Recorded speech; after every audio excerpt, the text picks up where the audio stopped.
라디오TV 시청자 여러분 안녕하세요. 네, 휴일 잘 보내고 계시죠? 아직 이제 진짜 폭염이네요. 예, 휴가철 다 끝나고 본격적으로 이제 또 막바지 더위 조금 남겠지만 그래도 요번에 좀 더우면 조금 다시 시원해지지 않겠습니까?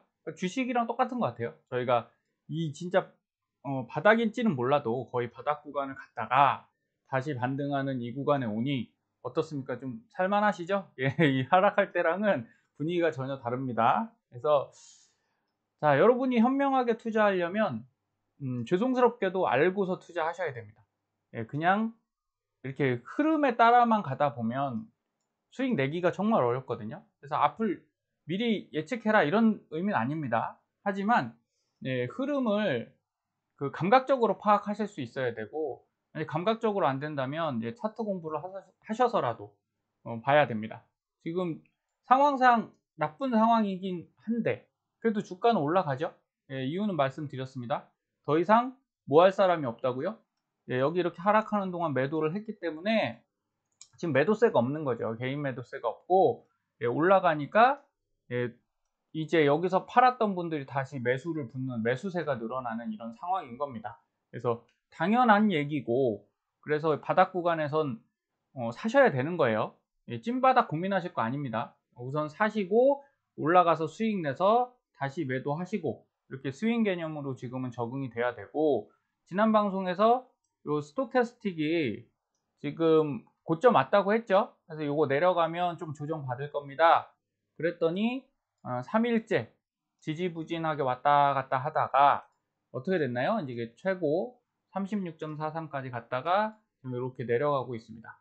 볼린저 밴드 상에서 네, 올라갔다가 중심선 하락 이탈했죠, 여기서. 근데 이렇게 나름 장대 음봉인 거죠. 이렇게 되면 한번 쭉 밑으로 내려갑니다. 그때가 바로 여기 80선을 깨고 내려온 때죠. 그럼 조금 더 내려가겠죠? 얼마까지 내려갈까요? 여러분들이 TQ를 이제 내가 보유하고 있다 그러면 이 정도는 아셔야 돼요. 35 다음에 변곡점이 어디였죠? 32 정도 됐습니다. 그 다음에 27, 23. 네, 이렇게 이 정도 구간에서 움직였지 하고 박스 정도는 머리에 있으셔야 이제는 진정한 TQ 투자자다 이렇게 얘기 드릴 수가 있을 것 같아요. 그렇잖아요. 계속 했는데 아무것도 모른다 그러면 안 됩니다. 절대 안 돼요. 예, 이전에 우리가 지나온 과거 이렇게 내려오는 동안 여기지 않습니까? 여기서 지지 저항받고 내려갔다가 이렇게 올라오는 이 구간 정도. 그 다음에 또 어떻게 됐어요? 내려왔다가 여기 또 올라왔죠.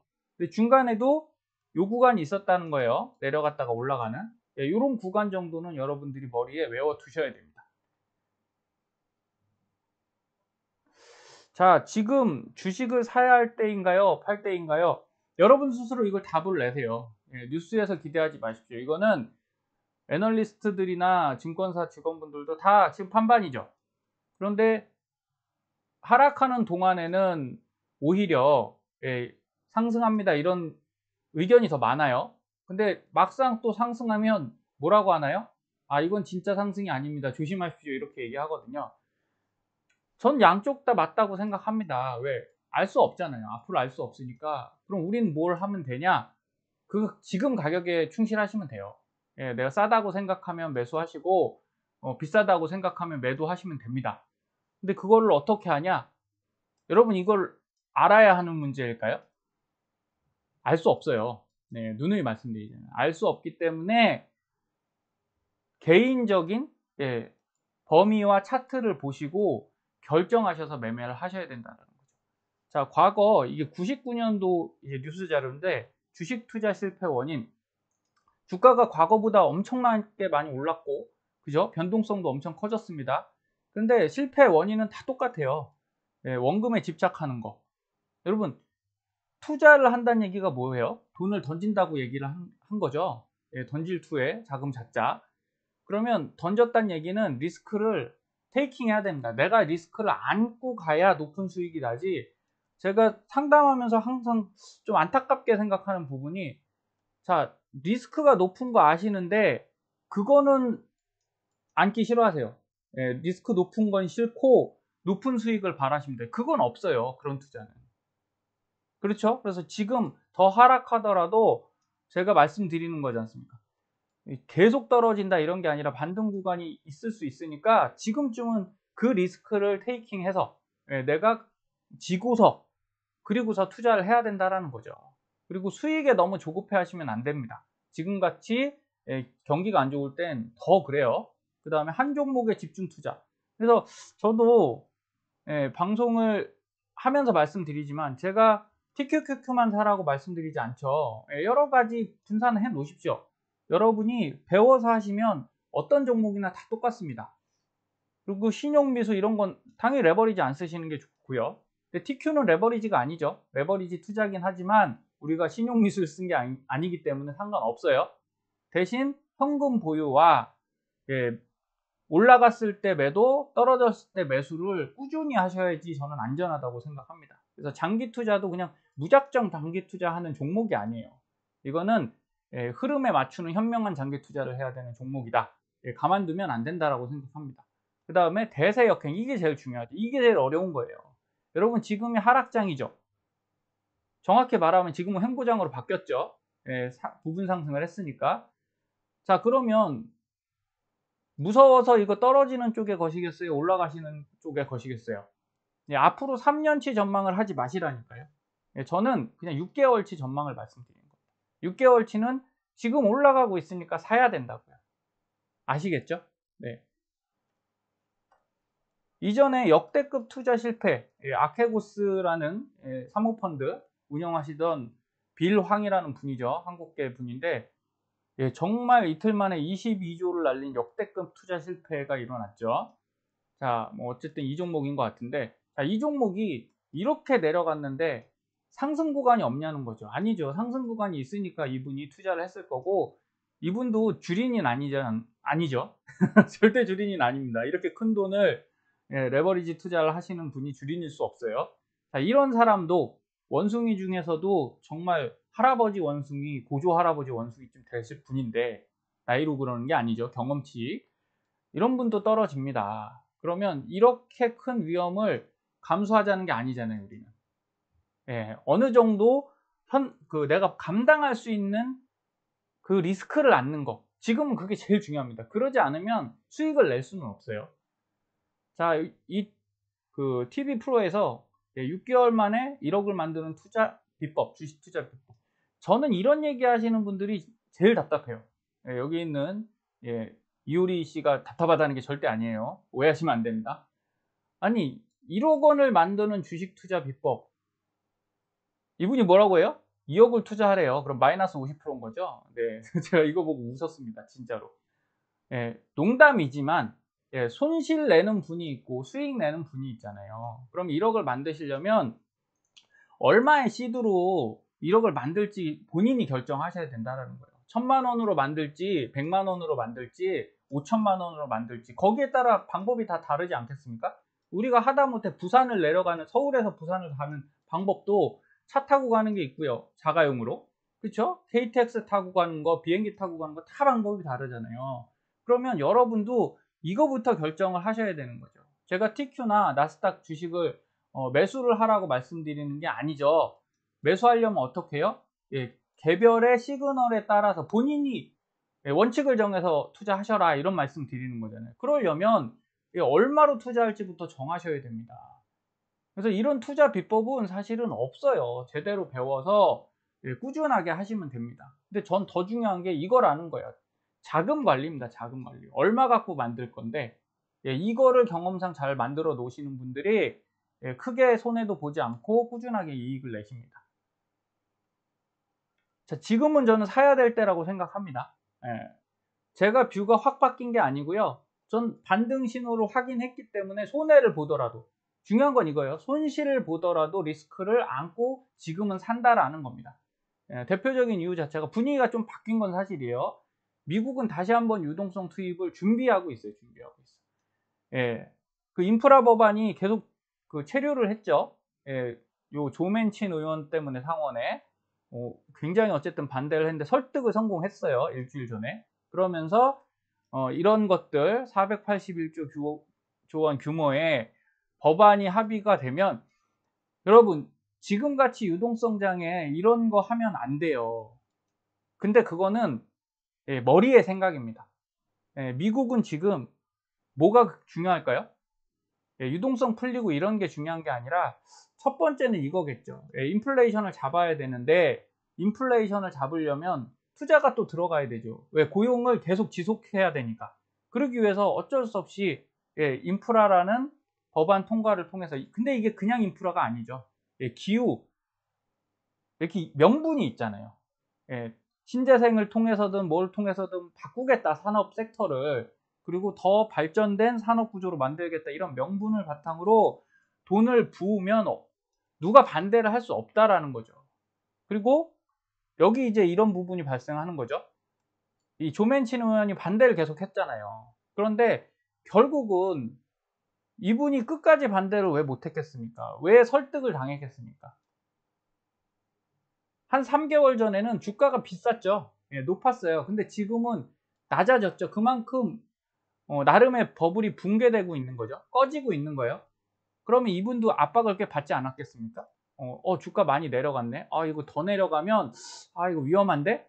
뭐 이런 분위기가 형성이 됐겠죠. 그래서 결국 합의가 된 거예요. 어느 정도 미국 내 언론이나 정치계에서 야, 이거에서 더 내려가면 위험할 것 같으니까 일단 하자. 좋은 법안인지 그건 잘 모르겠어요. 제가 이제 완전 정치학에 뛰어난 사람이 아니기 때문에. 근데 어쨌든 그런 것들을 통해서 지금 합의를 해냈고, 그러면 돈은 또 들어오게 됩니다. 그래서 내가 떨어질 거라고 생각해도 이런 돈들이 들어오면 다시 버블이 꺼지지 않고 살아나요. 근데 언제까지 얼마큼 얼마나 많이 살아날지 이건 모르는 거죠. 그러니까 그것 갖고 이것까지 알려고 노력하실 필요는 저는 없다고 보는 거죠. 어쨌든 불씨가 살아났으면 어떻게 해야 됩니까? 우리는 그 불씨를 살리려고 노력을 해야죠. 그리고 최근에 치포 동맹, 반도체가 지금 핫 이슈죠. 우리나라도 여기에 많은 것이 걸려 있는데 여기서 우리나라는 결정을 해야 되잖아요. 여기 보시면 미와 반도체 협의 진행 참여하겠지만 중과도 맞추면, 중간에 끼어 있죠. 반도체 기술은 어디 거예요? 다 미국 거죠. 그러니까 이 치포 동맹을 안 할 수 없어요. 한국 입장에선 여기 안 들어가면 저희가 개발을 못 하잖아요. 그렇죠? 신제품 개발하는데 굉장히 큰 문제가 생깁니다. 그런데 미국 쪽에만 들어가면 당장 이걸 팔 때는 어디예요? 미국보다도 지금 중국에 더 많이 팔았었거든요. 근데 또 프리미엄급 반도체는 그런데 밑에 성능 낮은 것들 있죠. 이런 건 또 중국에서 많이 저희가 수입했어요. 의외로 그렇더라고요. 자료 조사해 보면. 자, 그러면 중국도 무시할 수 없는 상황이 된 건데 여기서 미국은 이 생각하겠죠. 중국을 반도체를 통해서 지금 떨어내고 싶은 거죠. 미국과 중국의 균형 속에서 중국을 없애버리고 싶은 걸 거예요. 그러려면 이 사람들이 돈 안 쓰겠습니까? 쓰겠죠. 이렇게 전체적인 분위기는 아무도 알 수 없는 식으로 진행되고 있어요. 그럼 여러분도 거기에 맞춰서 기회만 포착하시면 된다. 이렇게 말씀드립니다. 분명히 유동성이 너무 넘쳐나는 건 사실이고 저도 안타깝게 생각해요. 그래서 침체가 올 수도 있다고 인정을 합니다. 그런데 여기 그림 많이 보셨죠? 자, 플라스틱에 이렇게 환경 오염이 심각해서 당연히 기후위기 대응 법안이 통과가 됐겠죠. 이런 것들을. 왜? 방송 보시는 여러분도 걱정하지 않으시나요? 저도 걱정합니다. 기후, 뭐 지구온난화나 이런 부분들, 에너지 문제에 대해서는 분명히 걱정을 해요. 그러면 여러분 플라스틱 안 쓰세요? 저도 안 쓰고 싶은데 안 쓸 수가 없습니다. 환경이 그렇죠. 우리 물건 사면 다 뭐에 담겨와요? 플라스틱에 담겨오고, 이런 비닐 포장에 이거 안 쓰면 어떻게 됩니까? 생활이 안 되잖아요. 친환경 에너지가 마찬가지인 것 같아요. 석유를 줄이자고는 했지만 이거 안 쓸 수 있냐고요? 없죠. 그렇기 때문에 말과 현실은 확연히 다릅니다. 제가 드리고 싶은 말은 이런 건 다 알지만 애석하게도 현실은 우리 생각과는 다르게 가더라. 그래서 미국이 맘먹고 또 한 번 유동성을 투입하면 지금 뭐 슬금슬금 투입하고 있는 거고, 금리를 올렸다가 내년쯤 침체되면 한 번 또 떨어뜨리겠죠. 그러면 그때 가서 잠깐 반등했다가 또 주가가 빠질 수는 있을지언정 어쨌든 한 번 더 띄우겠다는 의지는 보이고 있는 것 같아요. 그러면 너무 위축되거나 주눅드실 필요 1도 없습니다. 그래서 과거에 금리 인상 주기에 S&P 수익률이 평균적으로 9% 이상 됐다. 지금도 그 부근에 들어와 있지 않습니까? 그러면 100%를 확신할 수 없어요. 안 된 경우도 있죠. 많은 경우 중에 한 번은 실패. 그래도 이게 더 많잖아요. 확률상. 주식은 확률입니다. 그럼 대부분 올랐다고 하면 여러분 지금 도망가야 될 때예요? 아니죠. 지금은 이 흐름을 타고 올라가야 될 때입니다. 그래서 저는 매수를 조금씩 분할로 하셔라 라고 말씀드린 거고, 자, 월 차트를 보시면 이거 TQ 월 차트입니다. 여기 볼린저 밴드가 보이시죠? 이렇게 볼린저 밴드가 보이시는데, 자, 이렇게 하단으로 내려왔잖아요. 과거에서도 말씀드렸듯이 상단 치고 하단 치고, 그죠? 하단 갔으면 무조건 올라옵니다. 상단으로. 그리고 중간선 넘고요. 그리고 내려올 때 중간선까지 내려왔으면 위쪽으로 다시 간다고 말씀드렸어요. 지금 어떻게 됐죠? 하단을 쳤잖아요. 그러면 1순위 어디로 가겠습니까? 여기 중간까지 가겠죠. 55에서 56 라인 여기까지는 올라갈 확률이 있어요. 그런데 36을 제가 계속 말씀드렸던 이유 뭐라고요? 이게 여기서 이렇게 가느냐 아니면 조정 받았다가 이렇게 가느냐, 이런 문제가 남아 있는 거죠.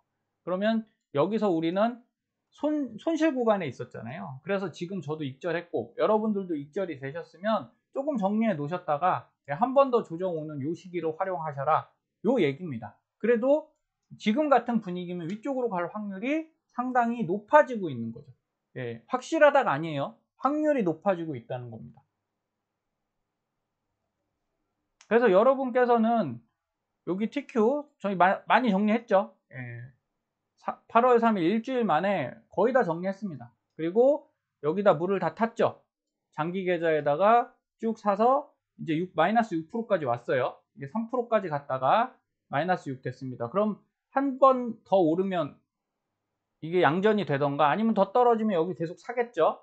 그래서 올라가면 이제 본 게임 하는 겁니다. 그래서 이 하락 구간에는 뭐 한 거예요? 저는 계속 방어한 거죠. 크게 손실 안 입었습니다. 계속 인버스로 하고 인버스 운용하고, 그리고 어느 정도 하단 내려와서 인버스도 다 정리했죠. 왜? 위험하게 안 하는 거거든요. 그래 놓고 여기서 지금 집중 매수해서 다시 양전 됐으니까, 자, 여러분 이런 게 그 주식과 투자의 운용이라는 거예요. 다른 거 없습니다. 흐름을 보고서 살 때 사고 팔 때 파시면 돼요. 근데 지금은 어떻다고요? 살 때로 보입니다. 그럼 다시 분위기가 상승하면 저희 상담 신청하신 분 중에 뭐 이런 걸 보여주시면서 저한테 이런 거 해보면 어떠냐고 하시는데, 정말 이거 믿으세요? 전 항상 이런 게 절대 없다고 생각합니다. 국내 최초의 단타, 뭐 투자 재테크의 혁신, 처음이셔도 괜찮습니다. 5분에서 30분 투자로 수익, 이렇게 쉽게 할 거면 누가 돈을 잃겠습니까? 그렇죠. 이건 말이 안 되는 거죠. 그리고 진짜 이렇게 할 수 있는 분들은 다시 말씀드리잖아요. 그냥 자기가 돈 벌면 되지 뭐하러 이거를 광고해서 여러분들 돈을 투자를 받겠습니까? 공익사업 아니잖아요. 마찬가지입니다. 여기 보시면 또 다른 데들은 이런 거 많더라고요. 그러니까 경기가 떨어지고 주가가 안 좋아지면 진짜 이런 것들이 만연을 합니다. 그럼 이제 바닥 근처일 수 있겠구나 이런 생각 드는 거죠. 재테크, 우리가 말하던 재테크는 주식 사고 코인 사는 게 사실은 아니잖아요. 저도 자산 관리를 하고 있는 입장에서 3등분 해야 됩니다. 3등분 자산을. 어떻게 3등분요? 첫 번째는 장기 자금으로 3등분 해야죠. 은퇴 자금. 두 번째는 부동산 자금 같은 우리 실제 생활해야 되는 그런 자금들 있지 않습니까? 거기다 3등분을 해야 되고, 이벤트 자금, 자녀들 교육비, 그 다음에 뭐 긴급 비용이라던가, 뭐 자동차 바꾸셔야 되잖아요. 그죠? 몸이 아파서 병원 갈 수도 있잖아요. 이런 것들에다 딱딱 나눠 놓고, 그럼 이거를 어디다 담아 놔야 돼요? 장기 투자 같은 경우는 연금과 연금 상품, 비과세 혜택들이 있는 연금 상품, 두 번째 연금 저축, 같은 주식을 사고 ETF를 사더라도 세제 효과가 있는 연금 저축에 넣으셔야죠. 그 다음에 퇴직연금, 그리고 뭡니까? 주식 중에 장기 투자, TQ 장기 투자, 이런 게 은퇴 자금으로 가야죠. 그런데 그럼 내가 10억 갖고 있으면 이거 3억만 투자해야 되는 거잖아요. 3분의 1이니까. 근데 문제는 뭐예요? 예, 이 10억을 전부 다 여기다 투자한다는 거죠. 이러면 안 됩니다. 그리고 여기 나머지 30%는 지금 집값 굉장히 내려가고 있죠. 아직 뭐 확실히 내려간 건 모르겠어요. 근데 저는 2년 전에, 그러니까 2020년도죠.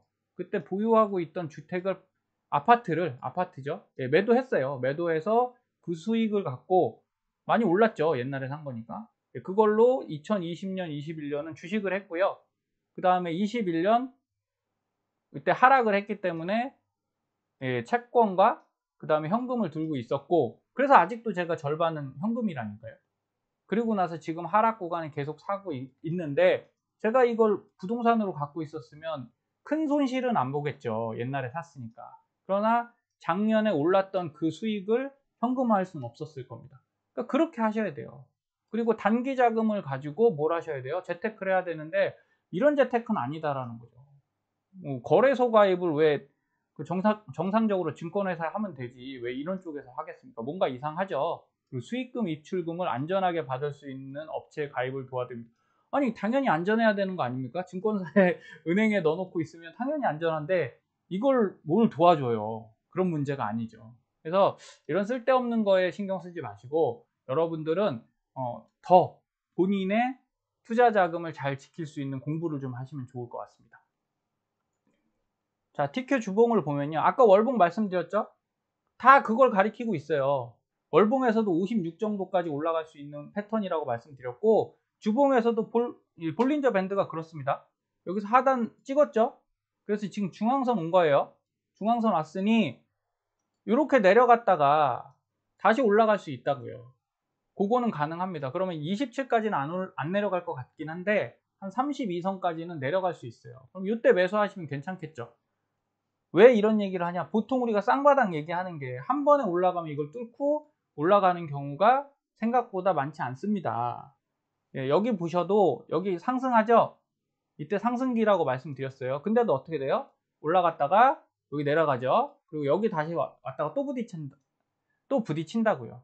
그래 놓고 올라가면 이게 쌍바닥인 거죠. 바닥이 한 개, 두 개. 이랬을 때 크게 올라가니까 결국 여기서도 올라가려면 이렇게 가야 되는 거예요. 이렇게 뭐 이런 식으로. 아니면 여기까지 해서 이렇게 올라가야죠. 그럼 여기 바닥 해서 쌍바닥으로 올라가게 되는 거니까 이럴 확률이 높다는 겁니다. 그럼 거기에 맞춰서 여러분들이 계획을 짜서 가시면 되고, 자, 일봉에서도 보시면 어때요? 일봉에서도 마찬가지로 아직 중앙선 안 갔죠?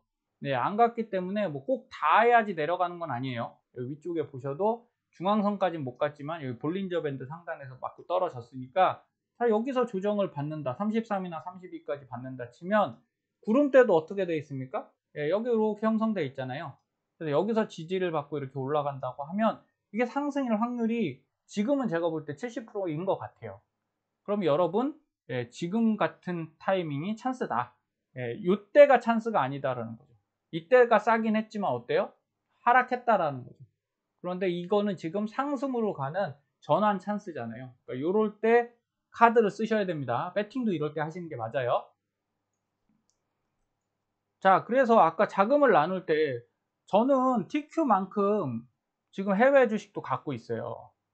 그러면 어떻게 됐습니까? 이거 USD는 반도체 2배 레버리지죠. 이제 양전환 됐습니다. TQ만큼 많이 사고 있지 않아요. 얘는 어떻게 해요? 월적립으로 사고 있어요. 아니면 주적립. 딱 봐서 많이 빠진다 그러면 주로 제가 정한 금액만큼 딱딱 삽니다. 요건 비트코인 48% 마이너스까지 갔다가, 비트코인은 아니에요. 예, 비트코인 쪽에 투자하는 ETF죠. 블록체인하고 많이 올라왔네요. 그리고 예, 실버, 은도 사고 있고요. 구글, 그 다음 IBB는 바이오죠. 바이오테크, ICLN. 여러분 보십시오. 이거 엄청나죠? 예, 친환경 지금 날아가고 있어요. 그러니까 우리가 한쪽에만 이렇게 올인하실 필요가 절대 없다고 말씀드리는 겁니다. 그리고 이런 주식들을 제가 사는 이유는 당연합니다. 하락할 때 TQ보다 잘 버틸 거잖아요. 예, TQ만큼 떨어지진 않을 겁니다. 근데 지금은 이걸 살까요? TQ를 살까요? 당연히 TQ를 사는 거죠. 왜요? 상승이 기대되니까. 그럼 지금 예, 강한 놈에 투자를 해야 되는 겁니다. 센 놈 들어가서 수익 내시고, 그래서 저는 요번에 매도한 것 중에 절반만 지금 TQ를 다시 재매입하는 거거든요. 나머지 것들은 뭐라고 있냐? 채권하고 여기다가 넣고 있다고요. 예, 그래서 테슬라도 지금 15% 다시 갔고, 뭐 ASML이라든가, 요게 그냥 제가 지금 꾸준하게 사고 있는 종목들입니다. 옥시덴탈은 정말 그렇게 잘 나가다가 요번에 된통 당했죠. 그럼 또 사면 돼요. 꾸준히 사면 되고, 뭐 리얼티 인컴도 마찬가지고, 여기 애플, 마이크로소프트, 여러분 여기 있는 종목들 다 괜찮잖아요. 네, 그러면 여러분도 TQ 하나, 그리고 이런 데서 한 5개 종목 또는 2개, 1개도 괜찮습니다. 뭐 애플만 사도 되죠. 그래서 애플 같은 경우는 이거 추천드려요. 매주 매월, 예, 내가 10만 원씩 사겠다, 5만 원씩 사겠다, 본인이 정하셔서 한 3년간 꾸준히 사십시오. 그리고 TQ도 운용하시면 여러분 하락장에서는 이 종목들이 버텨주는 거고요. 떨어져도 TQ만큼 안 떨어지니까. 그리고 상승장에서는 TQ를 충분히 수익 내고 나오실 수 있습니다. 그래서 지금은 양방을 한꺼번에 공략할 수 있는 좋은 찬스다. 저는 이렇게 생각하니까 여러분들께서 현명하게 포트폴리오 하시기를 바라겠습니다. 그래서 다음 주에도 또 상승 좀 기대하고요. 남은 휴일 잘 보내시고 건강 잘 챙기십시오. 감사합니다.